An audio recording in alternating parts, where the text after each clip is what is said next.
Hi YouTube, ACDodd here, and welcome to another episode of On the Road Tuning with me, ACDodd. And I've got more minis for you this time, but hopefully something a little bit interesting, including something on spark plugs which you may not have seen before. A little experiment which I've included at the end, and just bear with me at the beginning of this video because I actually filmed it during part of Storm Amy, so it was a little bit windy, but it's only on the start of the video. So with that being said, let's dig in. So, down in Gosport today, on a windy day, thanks to Storm Amy that's blowing, but not too bad down here. So, we've got a lovely road racer. There we go, nice modified car. Apologies about the wind, let's go inside but there's less wind.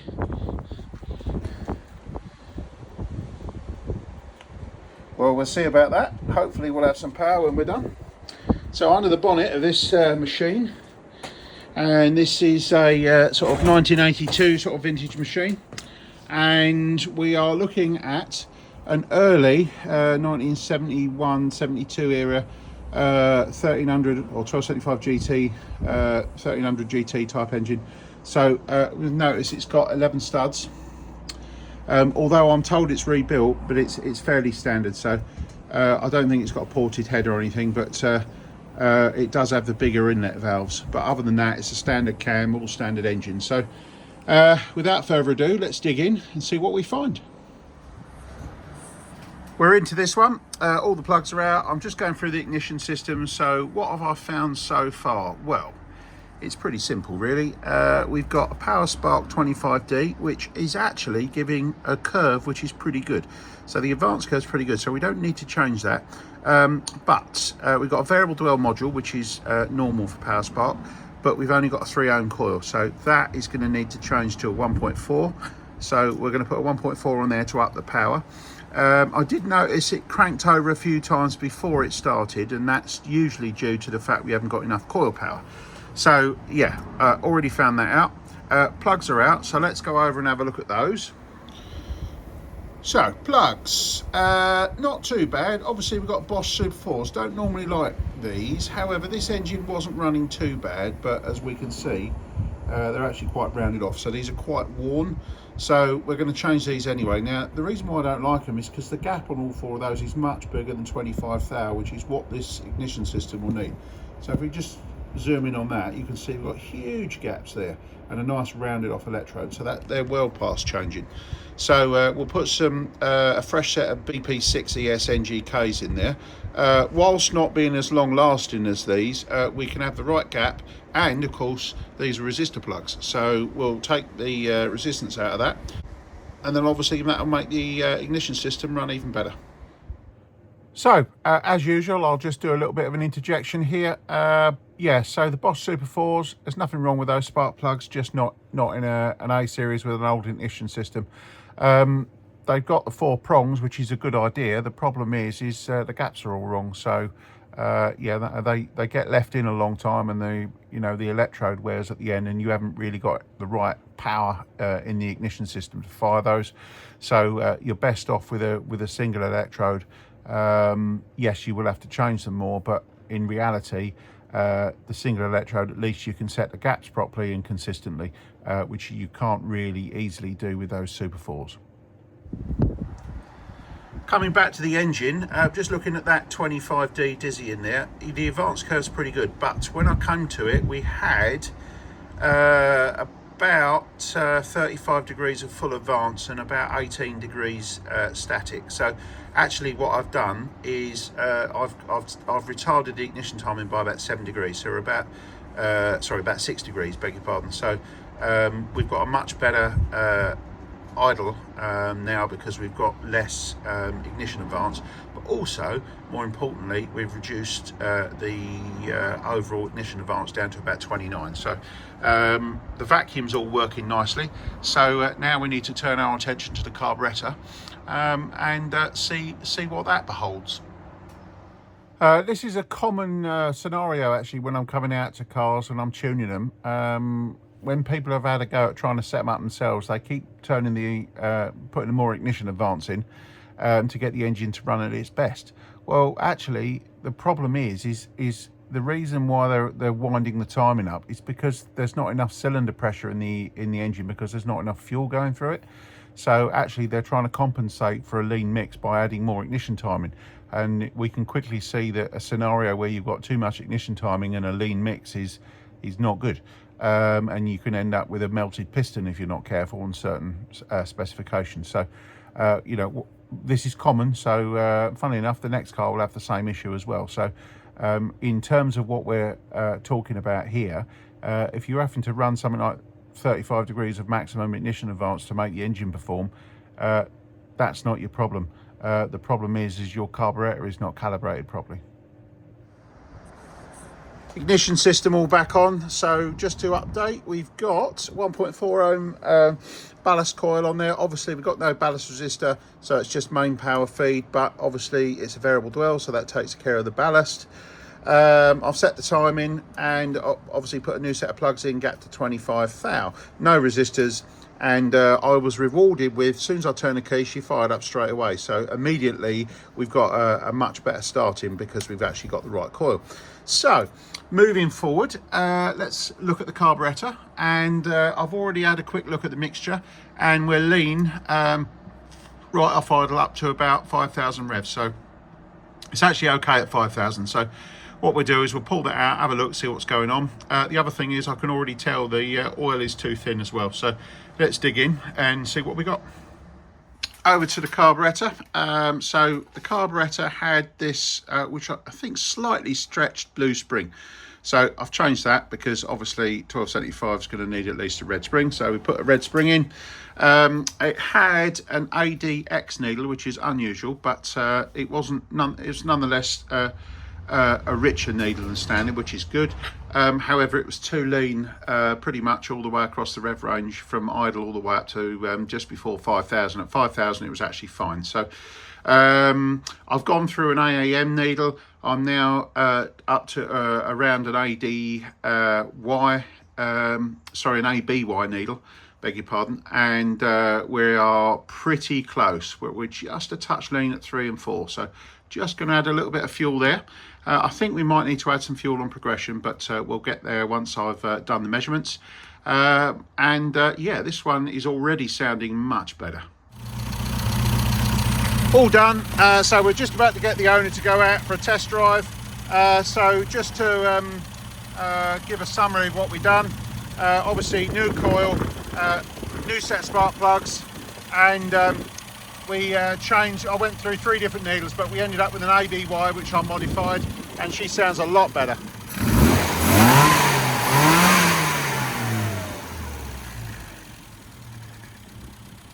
So time for a test drive. So I've been out for a test drive, and spark plug number 1 on the right, number 2 on the left. As we can see, they are absolutely beautiful. Excellent. So the car went out for a test drive, and the owner reported that the car was much better. So you know, the work that we did obviously made a huge difference to the way that performs. And again, we've got another car here, too much ignition timing, reduce the ignition timing, and obviously increase the fueling to where it needed to be, and hey presto, the engine performs. And not only that, obviously we do the spark plug check at the end, so we pull the plugs out after a test drive, and you can see it's nice and clean, which is, you know, which is what it's all about really. So without further ado, let's go on to the next car.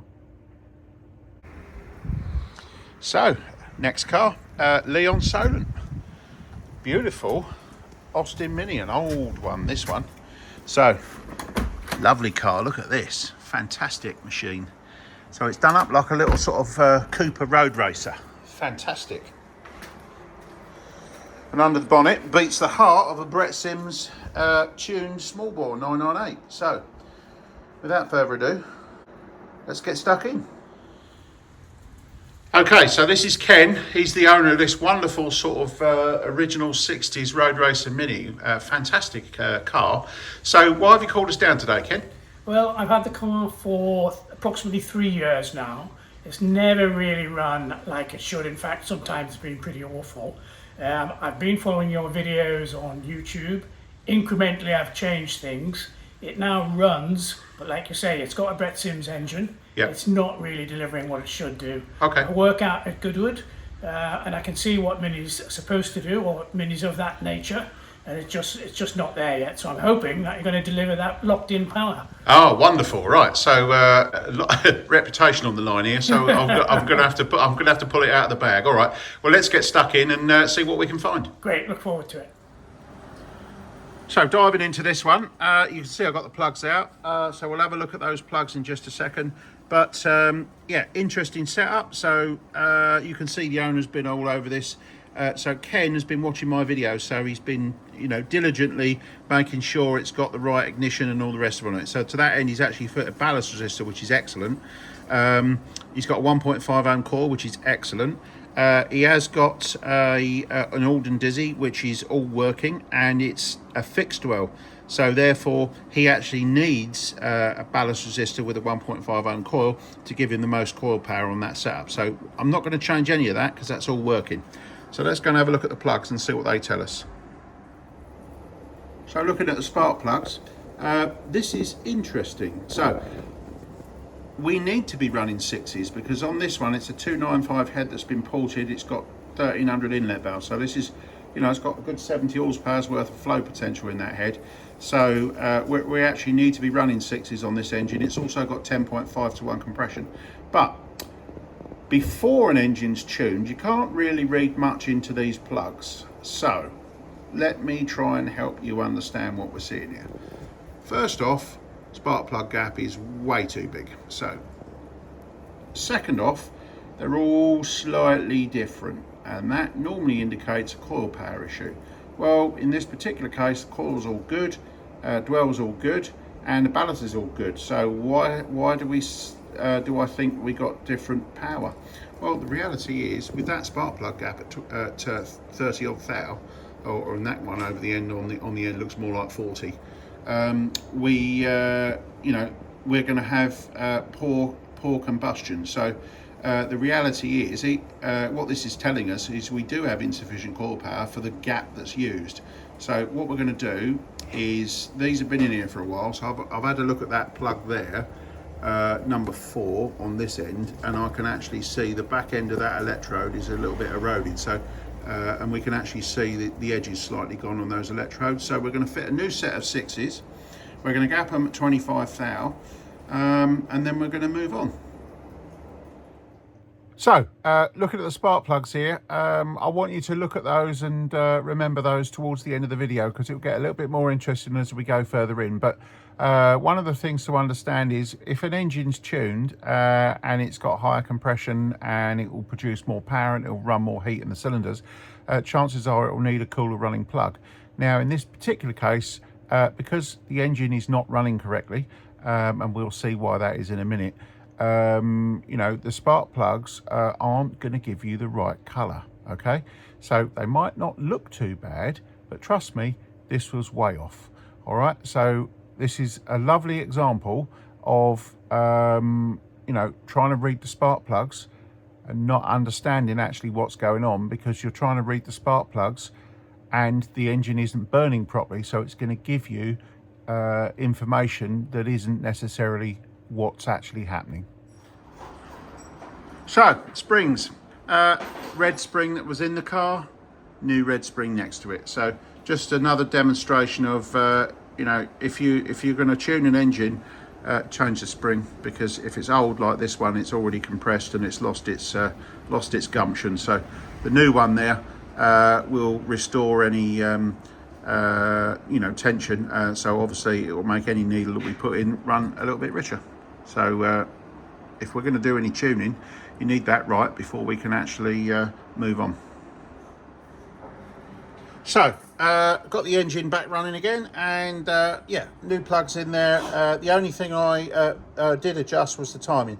So we had 35 degrees full in ignition advance. I've actually taken 9 off of that to leave us at 26, because this has got a 10.5 to 1 compression, and we got 295 ported head, great big valves, and a 266 cam. So I don't think we're going to be needing a lot of ignition timing at the top end. So then I've turned my attention to the carburetor. Now this has got an HI38 carb. So we had an ADS needle with that compressed spring, which we've just seen. So that basically means that we had no fuel. So the issue really with this engine was too much ignition advance and nowhere near enough fuel. So I've reversed those situations, and let's see how it runs. So again, second car, lots of ignition timing. Now this one was 35 degrees. Unfortunately, it's a much smaller cylinder bore because it's a 998. So actually that represents you know, far too much ignition advance on that engine.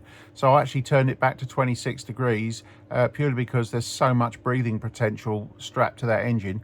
And the reason why it was running and not rattling at all is because it had no fuel. So it was barely enough to rev the engine up. So what I didn't capture was at the beginning when I revved the engine before I did the tune, it would barely pick up once the base idle mixture was set properly. So basically you've got an engine with perhaps 70 horsepower's worth of breathing potential, and it was barely getting enough fuel for 40 horsepower, let alone the amount of air that this engine could consume.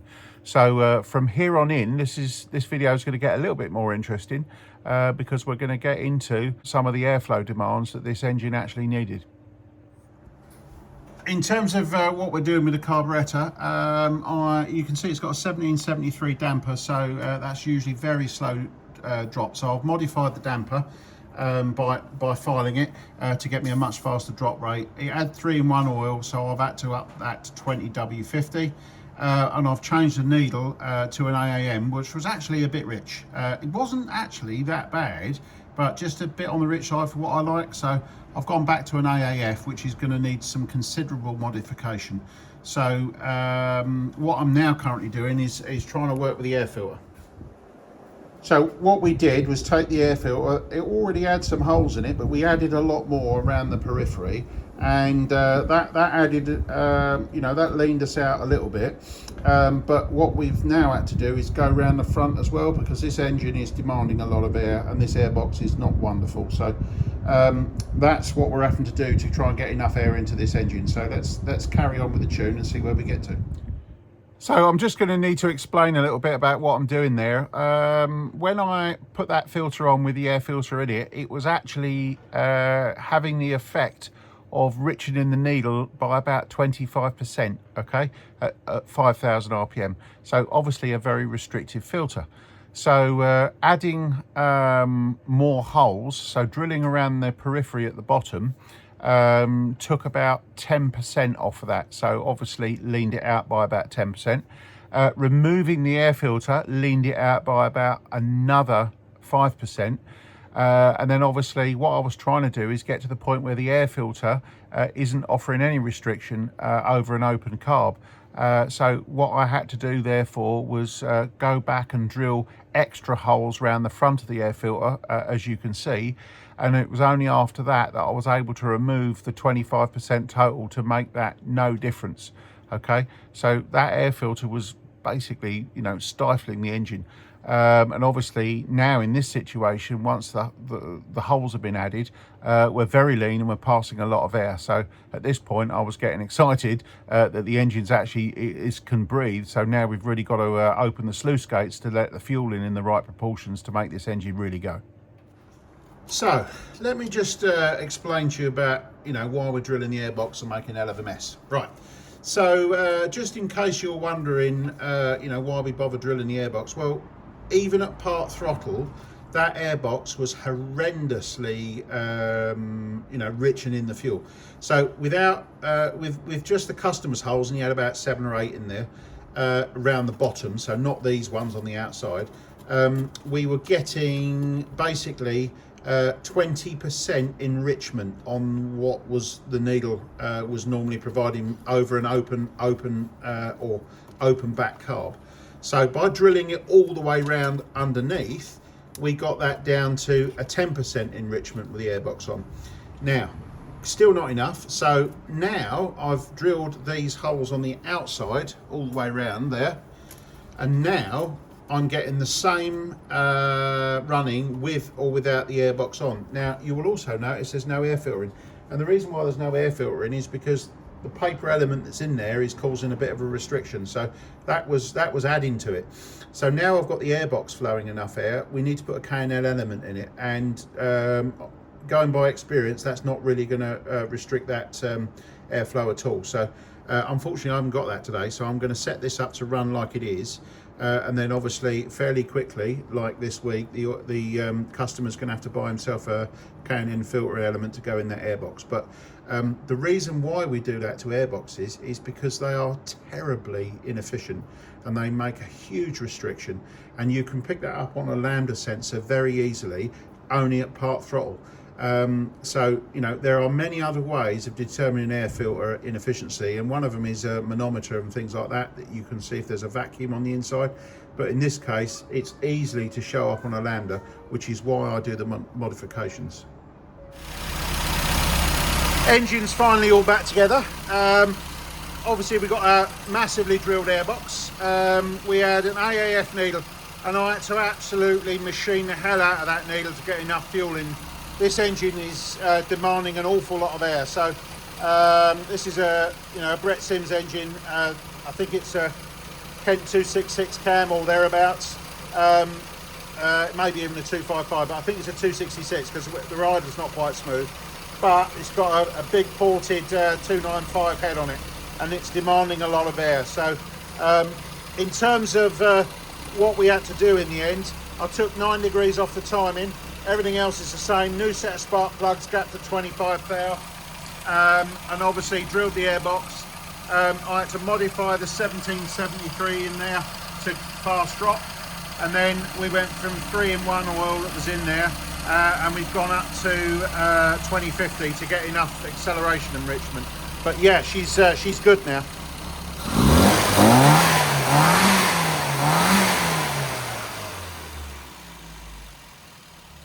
So I'm going to send the owner out in it now, and I think he's going to love that. Okay, so owner's come back after his test drive, pulled out some plugs, and we can see they're not perfectly clean. Now, why aren't they perfectly clean when I know the fueling's right? Well, I can tell you why they're not perfectly clean. Excuse my light, it's flashing, the battery's flat. It's because it's running 6s. Now, clearly, the owner didn't go out and necessarily drive that hard enough. So I'll tell you what we're going to do. Let's do a little experiment. I'll put some 5s in and we'll go back and repeat the test. So this is where it gets interesting. So I just took the opportunity to do a little experiment here just to show the owner and obviously the viewers here the difference in heat range. So what we had there was a brand new set of 6s which I'd fitted in to that engine.